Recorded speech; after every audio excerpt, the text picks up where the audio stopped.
আসসালামু আলাইকুম সবাইকে ওয়েলকাম জানাচ্ছি মমস কুইন ব্লগে। আমি আতিয়া হোসেন। আশা করি সবাই অনেক অনেক ভালো আছেন। সো আজকের ব্লগে মেনলি আমি একটা দাওয়াতে গিয়েছিলাম আমার বোনের বান্ধবীর বাসায়। সো এটা ছিল তানজু আপুর বাড়ি। নট দিস ওয়ান, এটা ওনার বাড়ি নয়, জাস্ট বিল্ডিংটা আমার সুন্দর লেগেছে বলে আমি ক্লিপটা নিয়েছিলাম। Just kidding. সো আমরা ফার্স্টে গিয়ে সং প্লে করি, তারপর অনেক আড্ডা গল্প করি, গরম গরম চা এখানে মেক করা হচ্ছে।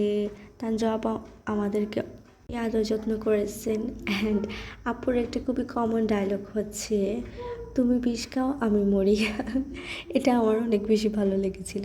সো এখানে আপুর শাড়ি তারপর ড্রেস অনেক কিছু বের করে দিয়েছেন, আমরা ট্রায়াল দিয়েছি, পিকটিক উঠেছি।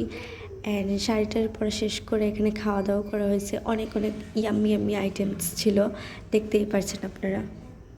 ওখানে সবাই কম বেশ আমার সিনিয়র আপুরা, বাট এত বেশি মিশুক সবাই যে মনেই হচ্ছিল না যে আমি সিনিয়রদের মাঝখানে আছি। সো এটা ছিল একটা ছোটো ব্লগ, কিছু আসলে ডিটেলসে দেখানো সম্ভব হয়নি। তারপরও thank you so much for watching. আল্লাহ হাফিজ।